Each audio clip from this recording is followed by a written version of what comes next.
Welcome to the Overwhelm is Optional podcast, where each week we find ways to gently rebel against the nonsense that overwhelm and exhaustion are just the price you pay to have the life you want. Hello, welcome to this week's episode.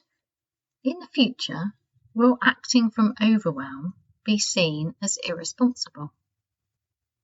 Will we expect ourselves to be wiser and more skilled in how we make decisions? Will we learn to get out of overwhelm and support the mind with a settled nervous system so we can respond rather than react? These are the questions that have come up for me today. And for those of you who are listening to for the first time, I'm Heidi Marke. I'm a life coach specialising in helping hardworking, overwhelmed professionals get their life back.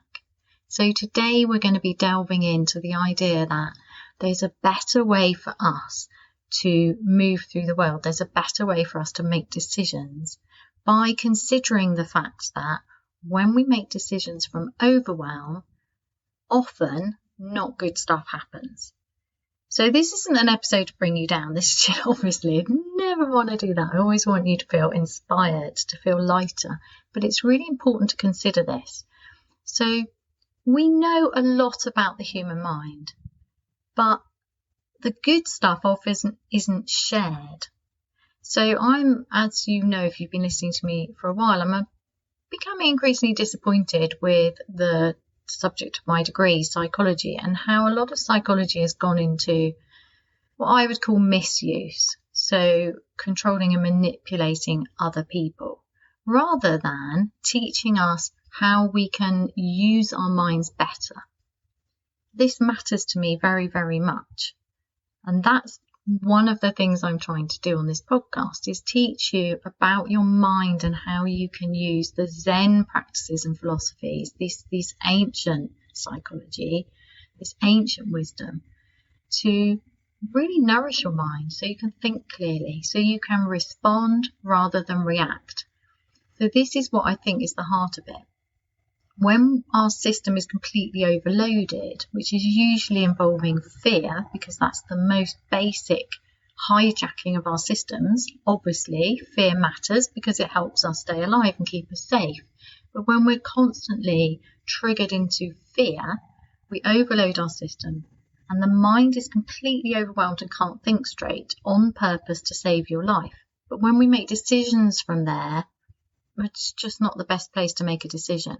So I'm going to tell you 3 stories from my own life about acting from overwhelm, but also just want to think about what it means for you.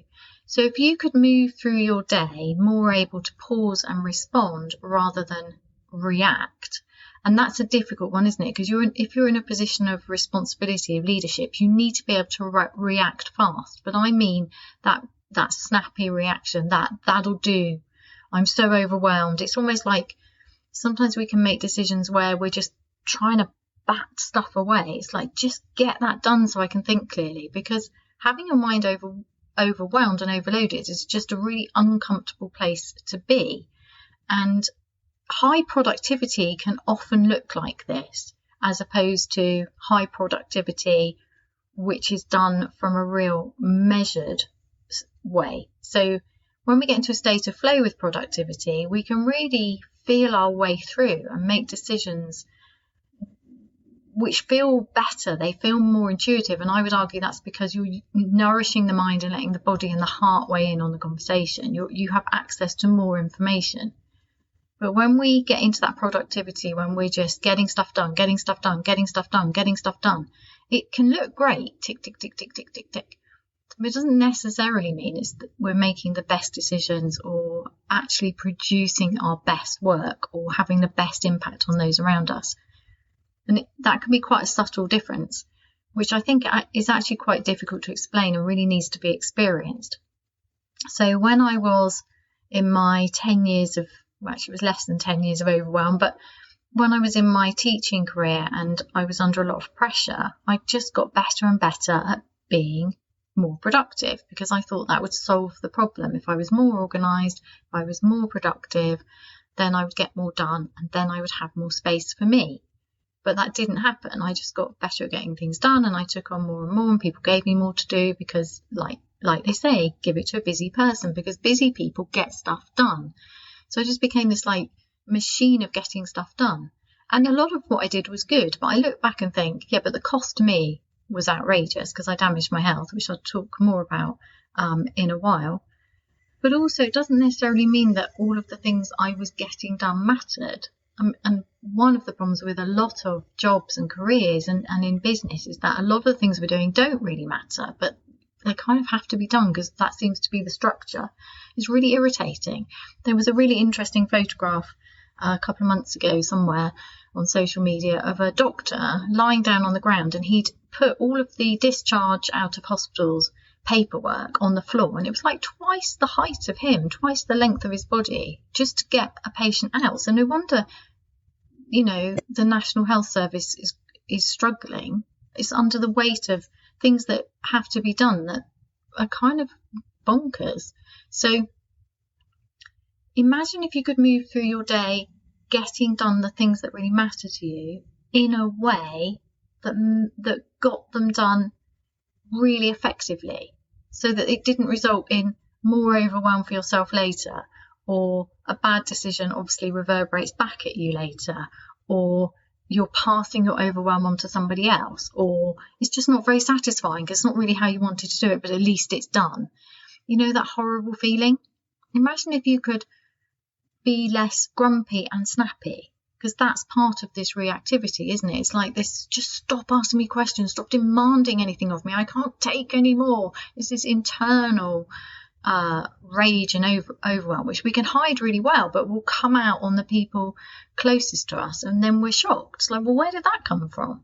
I don't want to be that person. Why am I so grumpy? And it's just because everything gets too much, and we get very reactive. So let's think about what this looks like at a higher level. So at the moment, we have leaders in politics who have to make really important decisions that affect us and how we move through our day. But the majority of the time, they're in really insecure positions. So are they acting from fear? Even when we're not in an emergency situation, when do they get to pause? When do they get out of fear? Because the problem is with politics is it's difficult to get into a position of power. So you're always in that, oh, I could lose this power that I've worked really hard for. So if you go into politics and you want to make a difference, and then you're under threat all the time that you're going to lose that ability to make that difference, you're going to get a lot of fear coming up, surely, a lot of decisions. Because when it's easy to criticize them, isn't it? And think, well, why do they do that? Well, because they're stuck, aren't they? If they're constantly looking at public opinion, it's very difficult to affect any real change because it's an insecure position. I don't personally think that's very helpful. And that's because I work with people who are struggling to get out of that mode. And we do get them out of that mode. And that's the beauty of the work that I do with my clients, which I absolutely love. And it's what I've had to learn to do because I cause so much damage to myself and my own life. So I think this is a really important question, but I don't want to dwell on it too much because I'm not really interested in changing huge systems, because I don't find that particularly effective use of my skills and knowledge, and this just doesn't feel like my work. I'm much more interested in working with individuals or small groups to affect change, because the ripple effect of that is enormous, and it just seems to be the best way for me to work. But if we do consider this seriously, do we want systems where people are making decisions that impact hundreds, thousands, millions of people, but they're acting from fear and overwhelm? Is there a better way?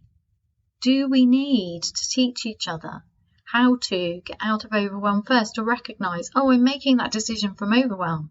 I can make a better decision if I just take a moment, get out of the overwhelm, feel safe before I make the decision. Because the point of the overwhelm is to hijack our decision-making process so that we can have a life-saving reaction in a genuine emergency. But using that system of the body and the mind for everyday decisions, I would argue, can often be disastrous. Anyway, I'll leave that thought with you, and let's just get back to you and your life. So what would it mean for you if you could spend more of your time with the ability to pause and respond rather than react? What would that mean for you? Well, first of all, it feels really good. It's just a really nice place to be. And secondly, I would argue it causes less damage and it causes more good stuff to happen in your life. And it also causes you to be able to notice the good stuff that's already here and appreciate it rather than missing it, because the life you're living now is the life that you dreamt up before, but it's easy to miss it while you dream up the next lot of stuff and just see what's wrong now. But I think there's a lot of that in last week's podcast. So let's stick to this one. So focus on you. This is an invitation for you and what it would mean for you if you could develop the skill to respond out of fear and overwhelm rather than reacting from fear and overwhelm. To harness that ability to, get to know your nervous system and how it works, which would support your mind and your body and your heart. And heart is really linked to purpose, isn't it? We feel much better when we're doing things on purpose, with purpose, in a purposeful way, heading towards what we really want, rather than getting constantly sidetracked by stuff that just needs to be done. Emergency. Right, I'm going to give you 3 stories of how I believe that I feel that I cause damage by acting through overwhelm. So firstly, the big one, health. So I often push my body through flu, and near to the end of my career, I was getting severe flu probably twice, maybe 3 times, but at least twice every winter. It's just how things went, and it would last 2 weeks, but the knock-on effect would be like 6 weeks, because it can take a while to recover. So if you're really low and you're under a lot of stress, it's going to take a long time to recover, isn't it? Because your immune system just is overloaded. So this was normal in those days. Obviously it's changed now and we're not supposed to go to work ill, but in those days, which isn't that long ago, this is about 8 to 10 years ago, if you had flu, you were expected to go to work. And if it got to a stage where you couldn't go to work, you were expected to phone work in every single morning, which involves setting an alarm. I mean, it's just crazy, stupid situation, which is why it was so shocking when schools were closed, when businesses were closed. It's like, well, this doesn't make any sense. I remember one colleague saying that she would do this test, and if she could roll out of bed and stand up, she could go to work. This is really quite shocking. This is no way to treat ourselves, and it's also no way to treat the people we serve at work, is it? If you can do your job so badly that it doesn't matter what state you're in, what does that say about any of it? It just doesn't make any sense. It is not an emergency situation. You do not need to go to work with flu. And you might be thinking, well, if you had real flu, you wouldn't be able to go to work. You want to bet? I mean, I know real flu. I know what it's like. And you are literally crawling. But when you're under a lot of pressure to go into work sick, it's surprising what you can force your body to do. And then what happens is obviously the body collapses, and then you do end up with time off without any choice, unexpectedly. But the shame of that, I used to feel that really deeply. You're letting people down, when are you coming back? Really, really difficult. So yeah, I just got used to forcing my body to go in until I got to the point where I literally could not go in, and then I'd be off for a week, and then I'd crawl back in and crawl through the next 6 weeks of feeling under par. I would never do that now. I find that so incredibly unloving and disrespectful of my body, of myself. But that's what I did. That was what was expected, and that's what most people did. In fact, if people took time off sick, then it was often questioned. Now, it doesn't mean everybody was being mean. The people were being really kind. We would help each other out, but there was a definite expectation that you went into work sick. That's just how things were. And the idea was it's because you're indispensable in some way, which is clearly not true. Because as soon as I quit my job and had like 2 months to see my notice, I was completely excluded from a lot of the higher level responsibilities I had. So I clearly wasn't indispensable. And that's really interesting, isn't it? And I do think it can be quite addictive, that feeling of being indispensable. I know at least it was for me.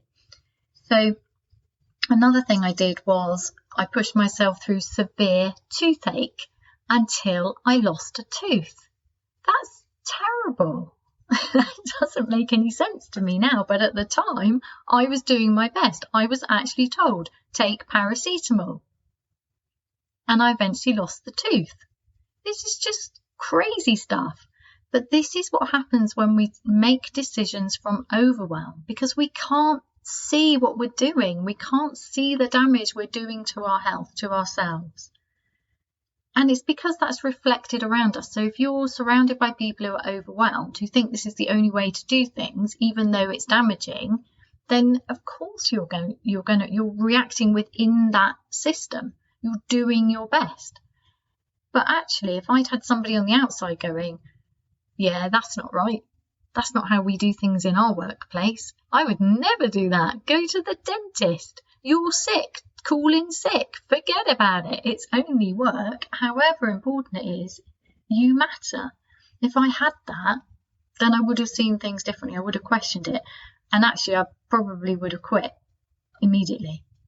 And I had a mentee who quit within 3 months, and everybody thought it was terrible. But actually, I think she was right.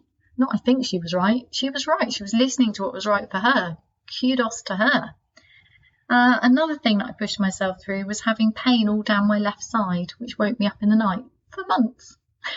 I'm laughing now. I'm laughing at the absurdity of my terrible behaviour towards myself while struggling under the influence of heavy overwhelm. I can only put it down to the influence of overwhelm. And I just wouldn't do that anymore. I just think that's crazy now. And maybe you're thinking it's crazy. Or are you? Are you resonating with any of this?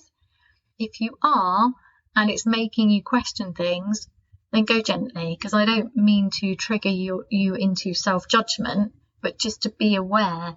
I'm sharing these, and I'm doing it with a smile because I've forgiven myself and I've moved on from it. And that's why I'm able to share. I wouldn't share if I was in the middle of it, because that wouldn't be appropriate. That would be offloading. I'm sharing these stories because you matter, and I don't want you to do what I'm doing. So, but go gently, not with judgment. We do crazy things under overwhelm because that's the nature of overwhelm, and it's everywhere and it's influencing all of us, and that's why we need to do something about it, and that's why this podcast exists. Secondly, I just wanted to mention before I go on to secondly, that what I have learned through that, because eventually it was my body that got me to quit my job and change course completely and do what I'm doing now. It was my body, it wasn't my mind. And I did all of the trying to think straight, the writing lists and the thinking of a better way and planning my escape and, how to set up my business. I did all of that with my mind, but it was my body in the end that just went, enough. And the day I quit was because every cell in my body was screaming at me.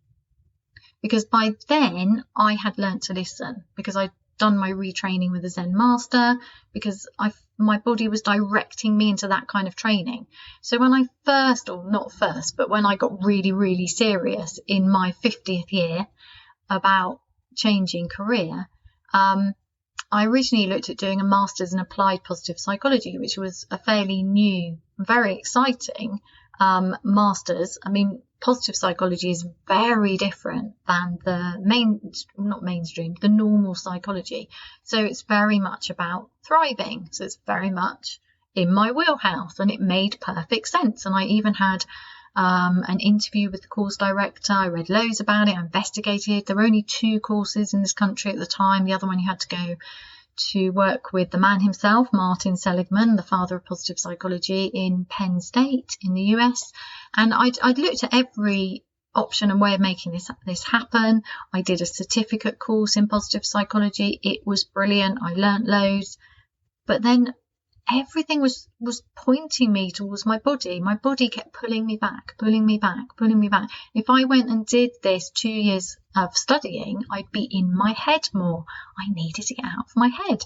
So once again, it was, without me realising it, it was my body, the wisdom in my body pulling me towards what I'm doing now. And it took me a long time to listen, and along the way I did a lot of damage to my health. But now I feel more healthy than actually I think I ever have. I feel really good. So I don't believe the damage is permanent. I believe that it's there as a signal, it's useful information, it's a course correction, and it's really worth listening to neutrally. So the problem is we don't want to listen to the niggles from our body because it gives us more to do, and more to do is just another thing to add to our to-do list, another problem to solve, another thing to analyse in our heads, and another thing to get better at, so it can make us feel inadequate. It's like we failed, I ought to be better at self-care, I ought not to get sick, I am looking after myself, I know better. We can get into the whole judgment. But if you just notice what's going on in the body neutrally, it can weigh in on the conversation. So with the body, the wisdom from the body, because the body has deep wisdom and it's self-regulating. It's a very miraculous system of self-regulation, absolutely incredible. When we let that wisdom come into the conversation about what actions to take, is a game changer. First of all, it takes the pressure off the mind, and secondly, that deep wisdom is it's what you need. Did I have a thirdly? No, I don't think so. But anyway, worth listening to the body. So that's my story about damage I did to my health. That's just some of it. That's probably the worst damage I did to my health while under the influence of overwhelm. Secondly, relationships. When I was a child, I remember hearing the adults saying something like social workers, because a close family friend became a social worker, social workers' children, teachers' children, and vicars' children had the worst deal. And I didn't really understand it. And I remember, even though my father wasn't really yet, he was about to become, but he wasn't really in those professions, I remember thinking, yeah. And there was something there that resonated with, like, yeah, what about me? Even though it was actually directed at the social worker about to become a vicar children. I think that's why the adults were having this conversation. I didn't, I was a child, I didn't really know what they were talking about. But there was this saying that, you didn't really want to be the child of a helping profession, because you would lose out, because all of the energy would go into other people's children. And eventually my father did become a vicar, and he was also a lecturer at the local college. And that was my experience, actually, was that he was much loved and people thought he was amazing. And at home he was he was a tyrant at home. And it was just a really painful experience. Now, if I then reflect that in my overwhelm years, that's a good way of looking at it, isn't it? The overwhelm years. If I look at my own behaviour then, inadvertently, even though I was desperate not to do that, I can see that behaviour coming through, not to such an extreme extent, because I believe I was more aware of it. But I was really excited to have a career where I could help people. So I did pour things in to other people. I was always willing to listen and support a colleague. And people really appreciated that. And I loved that aspect of my job because I'm a coach. So that would make sense, right? And I did start coaching at work and was given a role, which I absolutely loved. But at home, I think what happened at home was, depending on how my day went at work, I could come home either, normal, lovely, bouncy Heidi, who'd had a great day and was loving, or I could come back as the tyrant version, who was snappy and grumpy and over emotionally reactive, just because my skin had got so thin, because I was just so overwhelmed, so overloaded. Life was just too much. And that's horrible. Because when the people we love the most get the brunt of our stress and overwhelm, we don't want that. We would never want that. If you think about things like how long it takes to find a partner you can successfully build a life with. For me, that took until I was 30, I don't know, can't remember now, 30 something. And we've been together 16 years and we're incredibly happy. But it takes time, because it takes knowing yourself and daring to aim for somebody who's really good for you, all of that normal human stuff. At least that's my experience of it. And then for that person to then get the worst of me when I'm under stress, that's not what I want, ever. Why would I want that? Because that person's more important to me than any work is. And also for my children who were grown up by then, but, not being emotionally available, not being as fun, just being heavy, that's not what I wanted for them either. And I'm not saying I was like this all the time. And I think it's the wildly unpredictable nature, so that you can go from being your lovely, fun self and who's there for your family and the people close to you, and then suddenly you're not like that, and it's confusing, and it's the unpredictability of it which I think is most damaging, because then people learn to avoid you, even maybe your dog. I'll just leave the room while she recalibrates. So that's the other thing for me, is that damage to relationships. And I'm not sure that I lost loads of friends, but I definitely know there are relationships that could have developed into more that were broken through that time because it was just too hard. There wasn't any space. There wasn't any space for me, and I would have just hidden away in order to protect myself because I was so overwhelmed. So yeah, health, relationships. And no, I'm not going to go for money now. It's kind of money, but it's not really. Here's a different story for you. I nearly bought the wrong house. Yes, really. This is what happened. In order to solve the problem, because I was in my major solving problem mode by this time, so I had a fairly long commute, and I thought it would be really, really helpful if I had a shorter commute, because then I'd be less tired, I'd have more of an evening. This seemed like a no-brainer. This will solve the problem of how to have work I loved, I've worked really hard to develop, and have a life outside of work. This is it. Move house. So everything went into find the house, find the house, find the house. It's really, really hard to look for a house when you're completely busy and overwhelmed. It's really hard to find the time to visit the houses, to make a sensible decision.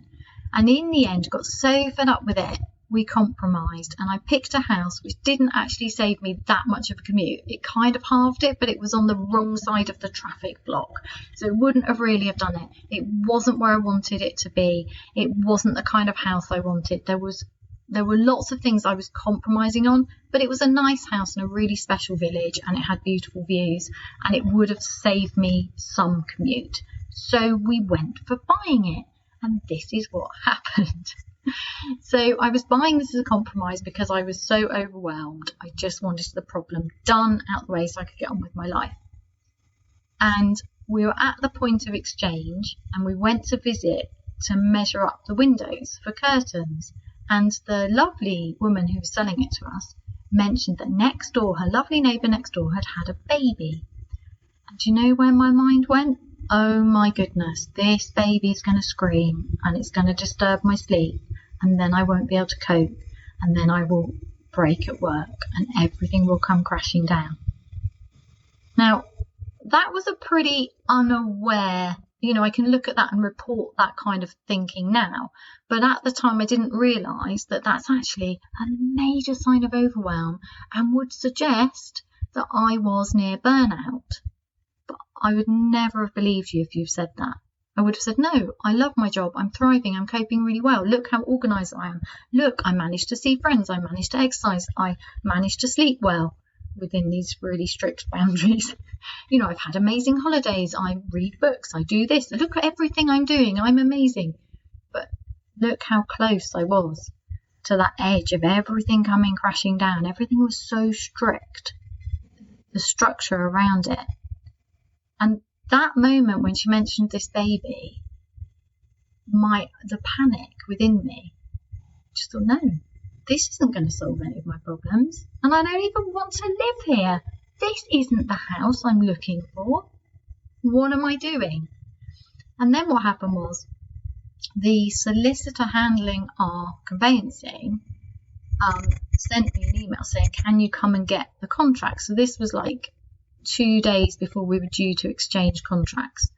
So I went to her office after work, and she handed me this huge file of paper, And as she handed it to me, she looked really concerned and she said, you better read all of that because there's some things you need to take notice of, something about some weird covenants on the house. And I just thought, this doesn't feel right. And am I not paying you to do this? Why am I having to do your job? So she was probably severely overwhelmed as well. She certainly didn't look very happy. Anyway, so even though I was absolutely exhausted and I'd had a full-on day at work and it was still a school night, I still had to get up the next day, I went home, my partner was away, so I had to handle it. And I spent 2-3 hours wading through all of this. Now, buying a house in England is crazy. It's just an entanglement of bizarre old law and stuff going on. So there's lots of warning flags all the time. Nothing about it seems particularly simple. Anyway, within it, I found these covenants that she had talked about. And there was something about you weren't allowed to keep chickens. There were some other things. I think it was also you weren't allowed to run a business.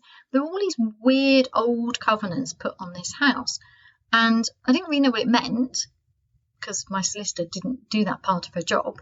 But it just reaffirmed the panic over the possibility or not of being woken up by this screaming baby.